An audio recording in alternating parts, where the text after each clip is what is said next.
we often get focused on the work and the tasks, the productivity part of it.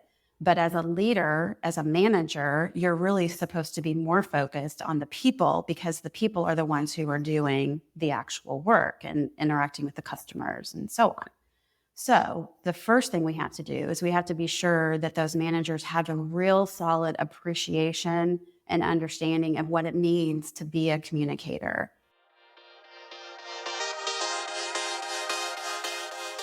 Hey, it's Nikki, Llewellyn Gregory, and you're on Gut Plus Science, a mentoring platform for people-first leaders of all levels.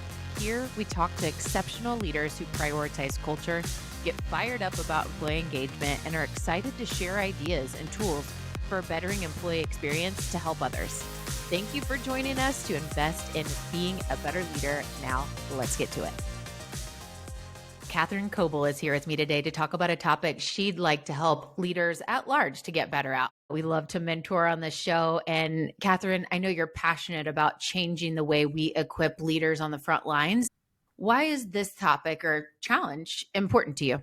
Yeah, thanks, Nikki. I'm just so passionate about it because I really believe that communication is just the foundation of connection. We're all humans. We all speak. We all interact with each other. We think we're good communicators, but sometimes we're not as intentional as we'd like to be, and we can really get better at it. And this is something that I think a lot of managers struggle with, and it's something that they can get better at. Totally. And when we're talking about communication as a challenge, people will talk about divorce statistics or challenges in marriage or challenges raising a teenager or whatever. Pretty sure a lot of the things we're going to learn today are things we can apply in a lot of areas because communication is so crucial. And how often do we just overlook it, even though it's this foundational thing that we really should prioritize? I know Borshoff does an incredible job of that. Our company loves partnering with you guys and learning with you guys. And I'm really excited to break this down, really honing in on intentional development of leaders on the front lines. And how do we do that? And we'll be honing in a lot on what you've learned through communication and some exciting things to share at the end. But how do you suggest that we shift the way we lead and equip frontline leaders? What is that shift that we need to think about? The first thing we have to realize is that our frontline supervisors in any sort of organization really are those individuals who have the most influence on the workers, the employees in our organizations. And so they are the ones that employees are looking to really understand what's really going on here. What do I really need to be focusing on? And they're not really listening to the CEO as much as we'd love to think that. It's important for the CEO to be communicating well with their broad base of employees. But the reality is that frontline supervisor is who the employee is really looking to and typically trusts the most. So the first thing we have to do is we actually have to understand what we're up against. Engagement is not good right now, right? We've all heard those statistics. Employee engagement is just not very good right now. Lots of people are looking to do something else. There's this whole term of quiet quitting. All of those things are true, but it's not just the employees. It's the managers too. The managers are even less engaged in many organizations, and we can't really expect them to carry the message and to be able to connect with the employees to raise productivity or to accomplish corporate goals if they themselves aren't feeling engaged. So that's the first thing we have to do. We have to understand where our managers are at. And as leaders of leaders, we have to be intentional for caring for them.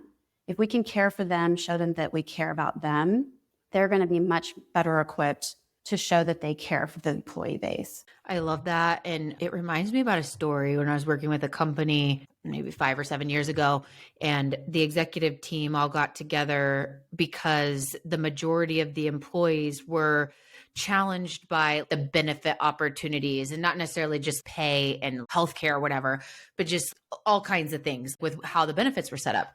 So the majority of these employees, hundreds of employees, the executive team gets into a conference room and they brainstorm on solutions. And then they come up with a solution, and then afterwards it wasn't going well. So they sent out a survey to ask for feedback, and whatever they picked was the least of what was wanted by the people. It just was making me think, it's like our frontline leaders are the ones that are hearing the everyday and to help us make the decisions and shape them because they're in it. They're right there.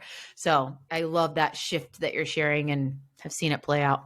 Yeah, absolutely. And sometimes our frontline supervisors don't actually understand what their role is. They have to make a mindset shift themselves. They have to recognize that I've been promoted into a management position, and that's a completely different role than what I was doing before. Before, I was focused on the work, producing. And I think a lot of managers get stuck in that and they think they're still responsible for that. And yeah, I manage people too. But the reality is, it's actually a complete shift. Their focus now should be completely on the people who are doing the work, not the work itself. And that's a hard shift to make. Yeah, so good. There's one thing that you said that I'm just curious if you could elaborate a little bit. You were talking about truly caring for them. And so we need to truly care for these frontline leaders, which then ripple effects onto then who they care for, the majority of the workforce. What does that look like? Just as an example or two. A lot of it comes down to listening and caring about the person as a person before you jump into the work. It's really easy to have conversations about tasks and about to-do lists and about project status and things like that. Sometimes it's harder for us, and sometimes we even feel a little awkward asking people just how are they as people. And I think we've gotten better at this, especially since the pandemic. We all are much more attuned to mental health in the workplace, things like that. So I think we're getting better at that. But I think sometimes managers tend to want to push through that to get to the work part of the conversation. And sometimes that's not necessarily the best way to really make some progress with the employees. It's really more about focusing on the person first. It's not about what you need to say to the employee. It's actually more about just listening and having empathy and providing belonging cues in the conversation with that employee so that they understand that you're there for them.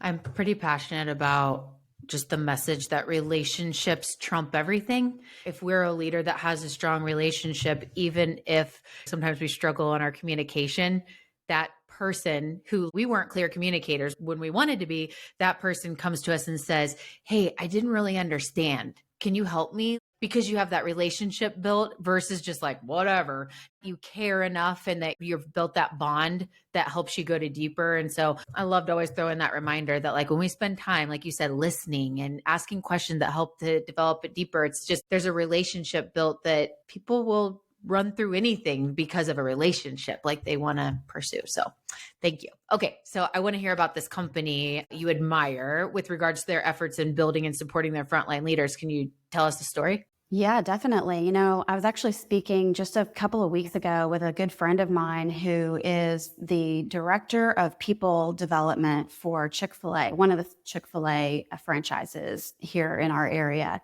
And he was telling me interesting stories. I mean, we've all heard the stories of how Chick-fil-A really excels at management and at caring for people and leadership and that kind of thing. And all those stories definitely are true. But in talking with my friend, he was telling me we do spend time training people and especially training managers to train others on the hard skills. Of course, that's important. But we actually spend a ton of time on those softer things, helping our managers care for people, trying to be much more focused on being relational as opposed to transactional. Think about that. A company like Chick-fil-A, they're transactional in that thousands and thousands, hundreds of thousands of individual transactions happen every day. They're working in a really fast-paced environment, but yet they are very intentional in how they spend time with their employees and specifically with their managers to help equip people so that they can be much more relational and think about the culture that they're building. So that was one great example. He gave me all kinds of great stories and examples of how they do that. That's so cool. And I think a lot of us that listen to this show admire Chick-fil-A and just always want to be learning from those that are doing great. And that's awesome.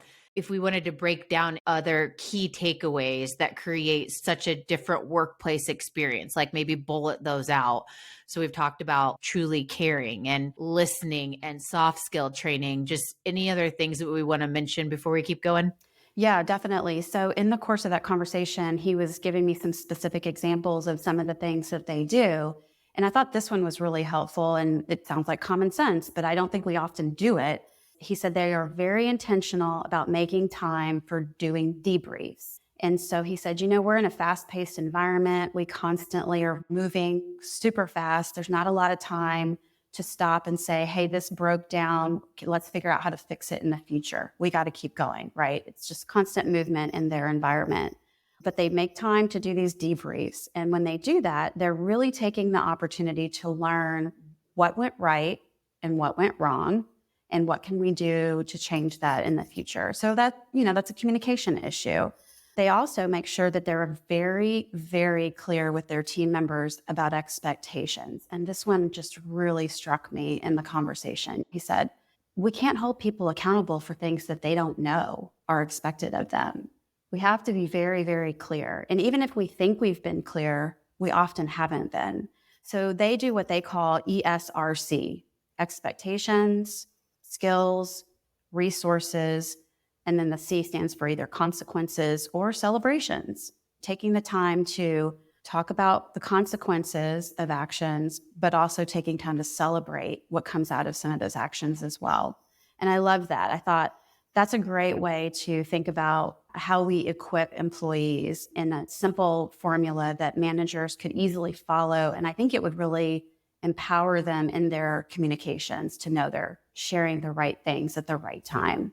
Totally. I love that. So many good takeaways there. Just what you learned from your takeaway through your Chick-fil-A friend could take days to be able to really figure out how do we implement this stuff, because it's so needed and it's so good. Just so many great takeaways. Thank you for sharing that. Let's talk about when it comes to intentional development of leaders on the front lines.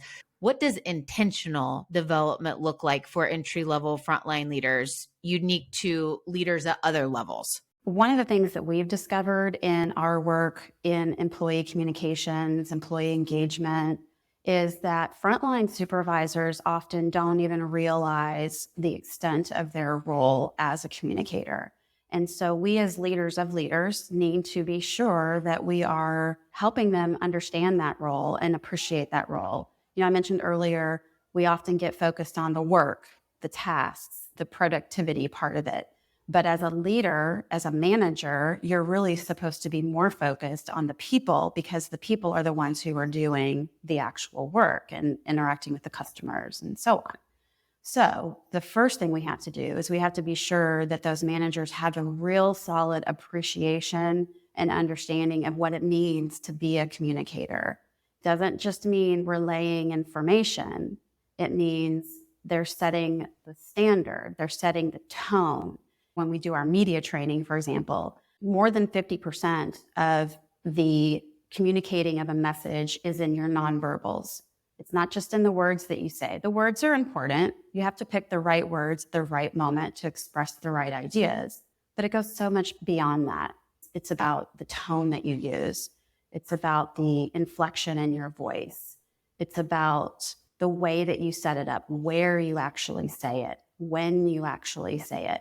All of those things are important. And if you're not intentional about it, you might leave something that's confusing to an employee. You might say something that they don't really understand. There are just a lot of factors that go into good communication. And it's just important that we're intentional and we're thinking about all of those things. So I think that's the first thing. And then it's also important that when we equip our employees, when we equip our managers, that we really make sure that they know it really is about taking care of the people in their charge. I think it was Simon Sinek said something like, leadership is not about being in charge. It's about taking care of those that are in your charge. And I always love that, because I think that's an important lesson for us as managers to remember. And it's not so much about just being nice and trying to make friends. That's not what management is about. It's just about understanding these people in your organization are resources, and they are the ones that are going to help you achieve your goals. So what's the very best way to help them be as good as they can be and as good as they want to be? That's what we have to focus on as managers. It's so good. And you know how a couple minutes ago, all of the things that you learned from your people executive friend at Chick-fil-A. And I was like, holy smokes, all of these things. I just want to go and sit down and kind of look at what I'm doing and apply it to me. But then here's something that's peace giving is really the most important thing is pretty simple. It's if we show care and build the relationship, all of these other things we can start to pepper in, but it's really more simple than we probably make it with all of these things as to like what's really priority is to spend time because you've said at least 3 times focusing on the person over the task. Yes, soft skills training and yes, different topics of debrief and those meetings, but it's a lot of times just spending time asking questions, getting to know them, building the relationship, and then all of those things. So internal communication. When I think of you, your team at Borshoff, I think of incredible marketers and advertising specialty and PR, and then your internal communications niche that I just admire because we have some overlap in both doing some different areas of that. Let's talk about internal communication specifically for the frontline leaders. What types of internal communications are most important to inspire leaders on the front lines or equip them? How does that look different? I think one of the most important things that the higher level leaders in an organization can do is to be clear and to be transparent, to share information, but to also seek feedback. That's going to be the critical piece, making it a two-way conversation. And when we do that, then the leaders at that next level feel very empowered and can have really good, authentic conversations with frontline employees. In the work that we do with our clients, we always encourage them and we help them prepare not only the training that a manager might need to feel comfortable being a communicator, but we also try to give them very simple, plain language tools that can help them tell stories. I think storytelling is just so important. We hear this a lot in marketing. Of course, it's important we capture people's attention with stories. And it's no different when we're talking about employee communications. We've worked on some different campaigns with various clients over the years where it was really a whole internal story narrative that we would put together. We had, for example, one client who really wanted to move from a manufacturing mindset. They were a manufacturing company. There was no changing that, but they were moving to more of a digital mindset. Yes, we're a manufacturing company, but we are doing it in a digital age. And there's a digital component to what we're doing that we have to embrace if we're going to continue to be successful in our industry. Okay, well, that's a pretty big shift for traditional manufacturing employees to start thinking of themselves as digital focused employees, right? And working in a digital age. So it was a mindset shift that we had to go through internally in that culture. And so we developed all kinds of great tools for those frontline supervisors to help share the vision, to reinforce the right kinds of behaviors. And we did it all with storytelling. We painted a picture for employees of what does the future look like and what's my role, the average employee doing my everyday work. What does that look like for me? Because that's what everybody wants to know. How does this impact me? Sounds kind of selfish, but it's true. I mean, it's human nature. We all want to know as soon as we hear there's a change or they want me to start working differently. What does that mean for me? What does that mean for how I do my work? And we all suddenly feel very vulnerable. So we have to recognize that and tell employees, it's okay. This is going to be hard. It's going to be tough, but we can do it. We can do it together and we're going to equip you.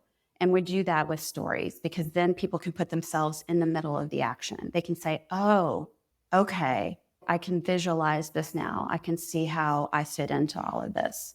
Okay, thank you so much for sharing that. And I want to go into when we talked last time, you spoke of a book, No Rules, a book about Netflix and their culture. And I remember how this came into this conversation about this episode that we wanted to prepare for, but I don't remember the details. Tell us how some of those takeaways apply here to growing leaders on the front lines from the No Rules. Yeah, definitely. So that's a book by Reed Hastings, a former CEO of Netflix and founder of Netflix. And as you know, they've been wildly successful. And so it's really a book where he recounts the culture that they built there. And there's a really big element of that that is a communication approach that he put into the culture. And I just thought it was so fascinating because it was a little counterintuitive in some ways. And so basically, just to give you the background, Reed Hastings talks about these three different approaches that he built through the Netflix culture. The first idea was building up what he called talent density. And the talent density idea is just hiring the best of the best and really building up that density of talent. The second thing he talked about was now that you've got that density of talent, you have to increase candor. And this is where it gets really interesting. He's like, we have to relentlessly encourage people to say what they really think.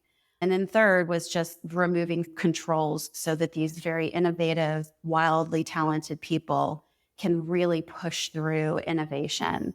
And so just going to that middle piece there, that idea of radical candor, which is, of course, another great book that I love by Kim Scott. What Reed Hastings says is we have to create a culture where people feel they can really say what's on their mind. I think you and I probably both have grown up with that whole idea of praise in public, criticize in private. As a manager, that's the way you're supposed to do things. And Reed Hastings said, no, actually, we're going to put it all out on the table in front of everybody. If you have something that's corrective, critical to share, feedback, we're going to share it out in the open and we're not going to hold back. And of course, you have to be careful with that. That sounds really dangerous. But the whole idea is that we're working to build a culture where it's not only that you're going to be really transparent, but you're doing it because you want the company to be better and you want that individual to be better. And so it really gets to that idea of positive intent. So if you can build that kind of a culture, then sharing that kind of feedback, it can just be amazing for your organization. I'm putting this book, I've heard of it a number of times, but I'm going to put it on my list because I'm intrigued by a couple of these things that you're sharing. And when you think internal communications, I'm so glad you brought this book up, and I see exactly why. Helping all people to have a voice. And we have a good friend and advisor to our organization at People Forward Network. His whole thing is about creating a speak up culture and having great people that then you build up and help to be able to trust that they can say, and we want you to speak up and share all the things so that we're all taking ownership and doing our best together. There's so much to that, but there's such a gap for our averages to be there. Like the average workplace is not operating that way. So I love that you shared that. So I am so excited about Borshoff and People Forward Network working together to create better experiences for people. We want all people to find meaning in their work, have clarity, know where they're going with their next steps, and be excited about it. And it all stems through leaders and the way that we communicate and the systems that we build inside of our organization. Because communication, it's challenging, but we can take it and we need to prioritize it. We're creating a brand new series that will be monthly that is going to break this down to help us get better. And Borshoff, Katherine, and team are going to be joining us for this. And we are so excited about it. I think the first episode is going to be coming out in January, if all timeline goes as planned. Just so excited. And I'd love to hear your thoughts about what this partnership is going to be like on your side. So we are so excited, Nikki, to partner with you and really with your whole network to put together a podcast that really speaks to internal communications. And, whether your business is small or large, whether you're really established or you're a startup, good internal communications practices they can really just make or break your success.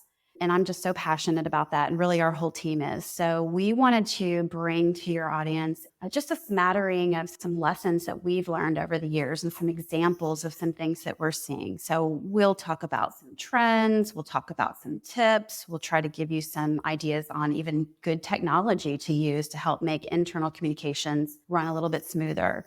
And those are really all the things that we're going to focus on so that we can really help organizations to really thrive. So we're just super excited. Can't wait to get started. I love it. I'm so excited too. Stay tuned. Not very long from now, we'll start hearing from Katherine and her other team members at Borshoff on the regular. So this was so good. So Katherine, we're not done yet. We got to take just a quick break because we come back to our lightning round where these are very quick answers, that things that you didn't have a chance to really prepare to be able to tell us. It's just your authentic self that we get to know. We're going to take a quick break and we'll be right back. shout out to the Talent Talks podcast by Titus. Show host Jonathan Reynolds, CEO of Titus Talent, brings a unique blend of fun, humor, and passion. Jonathan's vibrant energy shines through the microphone as he engages with every guest live, creating a captivating synergy. Jonathan collaborates with each guest to delve into topics that empower leaders to make optimal hiring and engagement decisions from a people-first lens. You gotta give this podcast a try. Talent Talks. All right, back on Gut Plus Science with Katherine Coble. We've been talking all about the ideas that work best in equipping our frontline leaders to do the best job and to feel great about their work. It's been so good. Katherine, we do this lightning round on every episode. We always start with this one question, but then the next two questions are going to be about really drilling into something unique with you. So, favorite book of all time or favorite recent read to add to our ever-growing recommended reading list?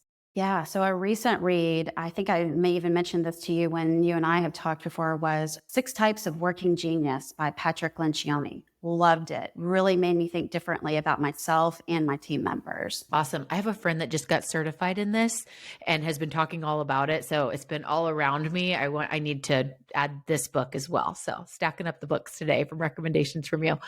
Okay. So Katherine, tell me a hobby that you never envisioned having, but you do it now or you did it. You just never thought that would have been a hobby for you. So I took up running in my 40s. And so that's something that I've been doing regularly for a little more than a decade now. And I decided, you know what, if I'm going to do it, I'm going to really do it.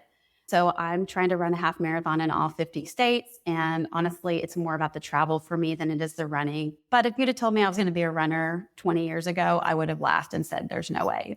Oh, wow. That's so cool. In all 50 states. So like, where are you at right now? How many? 41. Whoa, that's incredible. I will just say I'm going to have Ashley Young from the People Forward Network team to listen to this. She shares this with you and she's going to be impressed. Can't wait. You two will get to know each other soon. All right. And then Katherine, how about a travel location that just takes you away? Your soul's connected there. Since I started running and trying to run in all 50 states, I've actually been looking for beautiful places to run. I'm like, if I'm going to run 13.1 miles, I'm going to do it somewhere beautiful. And so I have just really become obsessed in the last few years with the national parks. Really didn't spend a lot of time at national parks when I was a kid and have now been to quite a number of them. And I think Utah, there's 5 national parks in Utah. We went to all 5 last year and it was just amazing. That's so cool. And there's just nothing like the richness of nature. Some of these parks and just nature itself, you see things that you're like, this was created. This was not man-made. God created that. It's just inspiring and soul-filling and keep going, keep running and keep getting outdoors. Absolutely. Love it. It cleans me out. That's how I feel about it, being outside. Okay. I want to know favorite place that you've ever completed one of your races. Which was your favorite? Probably in South Dakota in the Black Hills. Gorgeous, gorgeous area. Just beautiful. I absolutely loved it.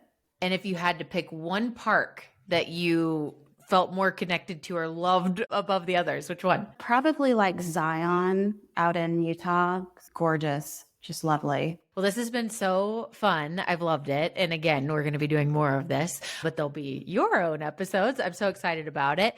Before we go, what is the best way for listeners to connect with you after the show and stay in touch or ask a question or whatever? Yeah, I'd love to get connected to anybody who's interested. Probably the best way would reach out to me on LinkedIn, Katherine Coble. Happy to connect there. You can also check out the Borshoff website and connect with me there. It's borshoff.biz, borshoff.biz.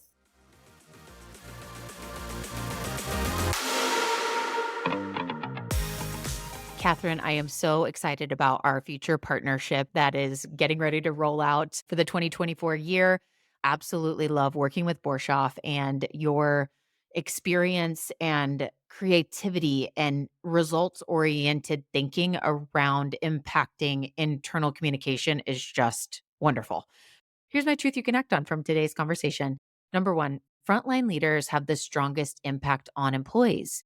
We need to remember that, and we need to focus our development priorities here. Number 2, caring for the frontline leader is crucial. Spend time asking questions to get to know them and just listen and spend time in relationship building. relationship building is why people stay, or having relationships is why people stay. So many statistics out there about that. I love that reminder. Number three, review the soft skill training you have in your employee development training. How are you investing in developing the soft skill side? Or many people in our world now say the crucial skill side. Number four, focus on the person over the task and building the relationship first. There's a theme here, caring human to human and just thinking about how am I doing right now when it comes to people over tasks, and just a constant reminder that it is so important to prioritize that relationship over the task. Those relationships trump everything. We'll see you next time and can't wait to kick off our new series with the team at Borshoff. Thank you so much, Katherine.